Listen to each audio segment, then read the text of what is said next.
Hello बच्चों। बच्चों आज हम रेगुलर फाल्सी पर एग्जाम्पल करेंगे। तो एग्जाम्पल वैसे तो कैलकुलेटर की बिगड़ नहीं होती हैं, लेकिन मुझे जो है मैंने तुम्हें पहले ही बताया था, अभी हम केवल ऑब्जेक्टिव का ध्यान रख रहे हैं। तो फिर भी मैं एक प्रॉब्लम करके दिखा देता हूं जिससे कि अप्लाई करना ये आ जाए। जो पिछली वाली वीडियो थी उसे जरूर देखिए, उसमें मैंने सारा उसको बताया है कि रेगुलर फाल्सी काम कैसा करता है। लेकिन फिर मैंने लास्ट में एक शॉर्ट ट्रिक बताई थी, तो वो भी तुम्हें शॉर्ट ट्रिक मैं रिवाइज कर रहा हूं, क्योंकि मैं उस शॉर्ट ट्रिक के बेस पे ही क्वेश्चन करूंगा। मैं फॉर्मूला याद नहीं रखता ना, तो मैं रखने दूंगा।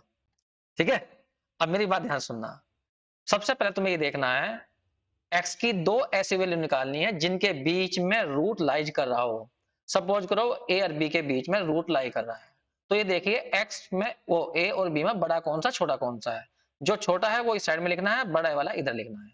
ठीक है, फिर ए पर जो फंक्शन की वैल्यू आई थी उसे चेक करिए, और बी पर जो फंक्शन की वैल्यू आई थी उसे चेक करिए। अब इनमें से कोई सी एक पॉजिटिव होगी, कोई नेगेटिव रही होगी, तभी तुमने कहा होगा रूट ए और बी के बीच में है। तो पहली अप्रोक्सीमेट रूट जो आएगा, जिसे हम x1 से दिखाते हैं, तो वो कितना बैठेगा, इसकी क्रॉस मल्टीप्लाई ऐसा करनी है, फिर माइनस करके इसे करना है। a into F B minus के b इंटू एफ ए, और अपॉन में कर देना है जो तुमने एफ बी लिखा ना, एफ बी यहां लिख देना, माइनस के एफ ए यहां। बस ये हमारा रेगुलर फाल्सी मेथड है। इतना समझ गए। तो इसी मेथड पर मैं बेस पे क्वेश्चन कर रहा हूं। अब देखिए फंक्शन क्या दी गई है।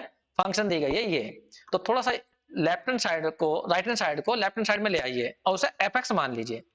तो एफ एक्स हमारा हो गया यहाँ पर 2e⁻x साइन एक्स और माइनस के 3, ये हो गया। तो सबसे पहले हमें क्या करना होगा, दो वैल्यू ऐसी ढूंढनी होंगी जिन पर फंक्शन की वैल्यू अपोजिट साइन रखती है, जिससे हमें यह क्लियर हो जाए कि इसके रूट किन दो पॉइंटों के बीच में जाने वाले हैं। एक मिनट बच्चों जरा,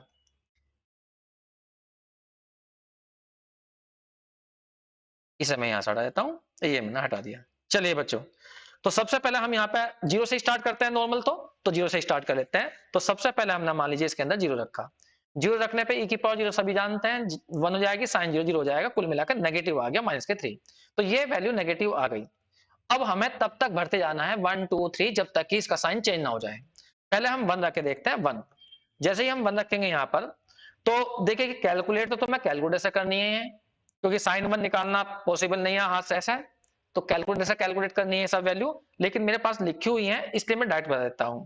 तो 1 पर जो फंक्शन की वैल्यू आ रही है वो आ रही है 1.747। ठीक है, जो कि पॉजिटिव है। इससे यहां से हमें चलता पता कि जो रूट है वो 0 और इनके 1 के बीच में लाई कर रहा है। देयरफॉर रूट में लिख देता हूं यहां पर, रूट लाइज बिटवीन 0 एंड 1। मैंने इनको वैसे भी इधर भी दिखा दिया है। देखिए ये लाइन हमारी, ये रहा हमारा 0 और ये रहा 1। छोटा ये इधर है। 0 पर जो फंक्शन की वैल्यू आई है वो देखिए कितनी आई है, वो आई है -3। और 1 पर कितनी आई है, वो आई है 1.5747। अब मैंने क्या बताया तुम्हें, जब भी तुम्हें रेगुलर फाल्सी मेथड लगाना हो तो क्रॉस मल्टीप्लाई कर दीजिए, इसकी इसमें इसकी इसमें। ठीक है, तो यहां पर हम लिखेंगे first approximate root. First approximate root. देखिए थोड़ी सी मेरी राइटिंग तो पुअर है ही, इसमें मैं कुछ नहीं कर सकता, लेकिन थोड़ा सा कॉम्प्रोमाइज कर लग रहा बच्चों। इसकी मल्टीप्लाई इसमें, तो 0 इंटू, देखो मैं जानबूझ के लिख के दिखा रहा हूं जिससे तुम्हें समझ में आ जाए, 574, और माइनस जाएगा इसकी मल्टीप्लाई इसमें, तो माइनस के 3 इंटू में 1 जाएगा, अपॉन में इसमें से इसे माइनस करना। तो 1.5747 माइनस करना है माइनस के 3। इसे कैलकुलेट करिए, और इसे कैलकुलेट करने पर लगभग जो इसकी वैल्यू आएगी 0.6557 आएगी। ये हमारा कहलाएगा फर्स्ट अप्रोक्सीमेट रूट। एग्जैक्ट नहीं, अप्रोक्सीमेट रूट। एग्जैक्ट तो अलग होता है, उसे ढूंढने के लिए तो इतनी मेहनत करते हैं हम। ठीक है, उसका जो एग्जैक्ट रूट है और जो ये अप्रोक्सीमेट निकाला, इनका जो डिफरेंस होता है उसे तो बोलते हैं एरर, कि इतने की त्रुटि आई। ठीक है, तो ये हमारा फर्स्ट अप्रोक्सीमेट रूट है। अब हमें सेकंड अप्रोक्सीमेट रूट ढूंढना है। तो सेकंड के लिए क्या करना पड़ेगा हमें, कि जो x1 की वैल्यू आई है, तुम बताओ कहां बैठेगी ये हमारा 0 था यहाँ पर, ये हमारा यहाँ 0 था, और ये हमारा 1 था। तो हमने कहा पहले तो रूट इनके बीच में है। अब यहाँ पर ये ये वैल्यू आ गई है, ये लगभग बैठेगी यहाँ को 0.6557 और 1 यहाँ रहा हमारा। तो 1 पे तो वैल्यू हमें पहले से पता है कितनी है, 1.747 फंक्शन की वैल्यू है नीचे वाली। 1 पर फंक्शन की वैल्यू इतनी है, निकाल रखी हमने ये रही। अब हमें इस पे भी निकालनी पड़ेगी। जब इस पर निकालेंगे तो देखेंगे पॉजिटिव आएगी नेगेटिव आएगी। तो ये तो हमें पता है पॉजिटिव है, और ये मान लीजिए 1 मिनट के लिए ये पॉजिटिव आ गई ये भी, तो रूट इसके बीच में नहीं है, फिर रूट 0 और इसके बीच में है। तो फिर रेगुलर फाल्सी मेथड इसके और उसके लिए लगाया जाएगा। मतलब 2 पर साइन चेंज होगा तभी तो लगाएगा, तभी तो रूट लगेगा। तो यहां पर हम इस पर देखेंगे। अब हम इस पर सेकंड अप्रोक्सीमेट के लिए इस पर फंक्शन की वैल्यू निकालते हैं। तो अब हमें फंक्शन की वैल्यू निकालनी है f(x1) पर। कहने का मतलब f.6557 पर फंक्शन की वैल्यू निकालो। फंक्शन ये रही, भरो। तो e की पावर में डालना होगा 0.6557 और इनटू में डालना होगा साइन के पीछे 0.6557 और माइनस के 3। अब इसे हम कैलकुलेट करेंगे तो इसकी वैल्यू बैठ जाती है माइनस के 0.6507, इतनी बैठ जाती है। ठीक है, और ये कैसी आ गई है, नेगेटिव। इसका मतलब इस पर जो फंक्शन की वैल्यू आई है वो आई है नेगेटिव में 0.6507 आई। तो इसका मतलब रूट इन दोनों के बीच में इधर नहीं है, क्योंकि इस पे भी नेगेटिव थी, इस पे तो नेगेटिव थी और इस पे भी नेगेटिव है, तो इनके बीच में नहीं होगा रूट, रूट होगा इनके बीच में। ध्यान रखो, बोल जो थोड़ा बताई थी मैंने कि रूट हमेशा जहां पर फंक्शन की वैल्यू का साइन चेंज हो गया होगा उनके बीच में आ गया होगा। तो अब यहाँ पर जो रूट है वो हमारा वो इन दोनों के बीच में है, इसके बीच में। तो यही बात मैं यहाँ लिख रहा हूं, रूट लाइज बिटवीन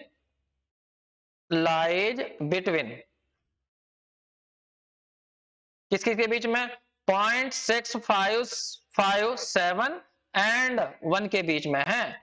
तो अब रेगुलर फाल्सी मेथड जो लेगा इन दोनों के बीच में लेगा। तो यहां लिखेंगे second approximate root, second approximate root. क्या करेंगे उसके लिए, इन दोनों के बीच में लगाएंगे क्रॉस प्रोडक्ट, तो उसे कहेंगे हम x2। तो जो x2 की वैल्यू निकलेगी वो इन दोनों के बीच में आएगी, 0.6 और 1 के बीच में।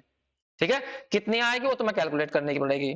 0.6557 इंटू करना होगा तो मैं 1.5747, फिर माइनस करना पड़ेगा -0.6507 इंटू करना होगा 1 अपोन में, इसमें से इसे माइनस करोगे तो 1.5747 माइनस -0.6507।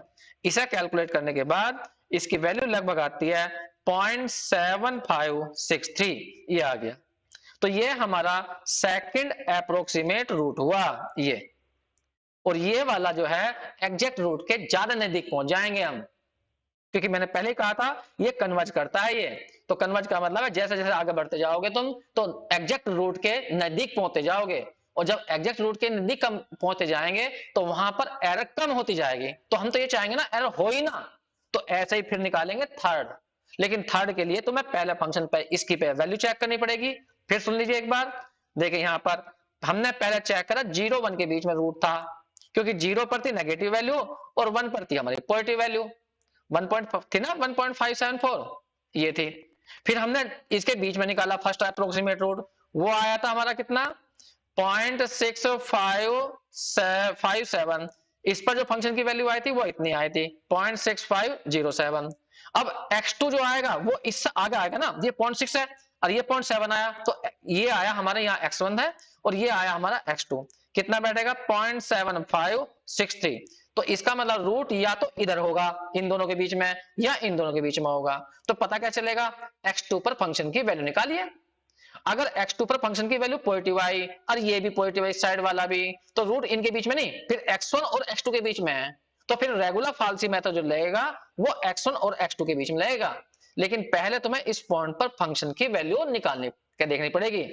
तो वो मैं नहीं निकाल रहा, तुम निकालना चाहो तो कर सकते हो, बस मैंने तुम्हें सेकंड अप्रोक्सीमेट रूट तक निकाल के दिखा दिया है। अगर तुम्हें और करना है तो ऐसे ही फिर करते जाइए। ठीक है, तो ये मैंने छोटी सी वीडियो बनाई थी जिससे कि मैं एक बार बता सकूं कि रेगुलर फाल्सी मेथड से क्वेश्चन कैसे होते हैं। ठीक बच्चों, और क्वेश्चन करके देख लीजिए, वरना बाद में जो है ना जब ये चैप्टर हमारा बाद में आ जाएगा तो हम उसमें और नई नई वीडियो डाल देंगे इन क्वेश्चनों को सोल्व करने के लिए। ठीक है बच्चों, थैंक यू।